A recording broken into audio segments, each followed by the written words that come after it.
Hi, I'm Dr. Stephen Banks. I'm a radiation oncologist and I practice at NorthBay Cancer Center in Vacaville. As a radiation oncologist, my daily practice involves meeting patients for the first time during what's called a consultation visit. During that visit, I evaluate the patients. I determine whether or not I feel that their cancer would be appropriately treated with radiation, and if so, how that radiation should be best delivered. So that's going to be involving evaluating the patient's imaging studies such as X-rays, CT, MRI. What I do is I evaluate those images to get a better idea of the patient's cancer extent so that I can really use those imaging studies and the results from those studies to determine what the best course of therapy is.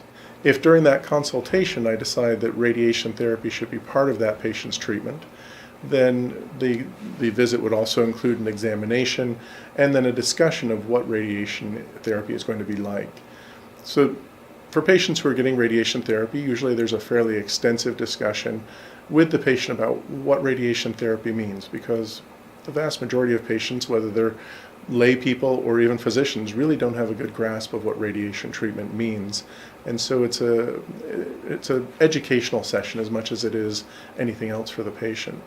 I think what brings me the most joy is just knowing that I've done everything I can to help that patient have the best experience they can have the best outcome that we can provide them, for them to know that I've done that in caring for them and making sure that they really feel that I'm an integral part of their life at this moment in time, that I'm not just a technician or somebody that they're seeing because they've been told they have to see.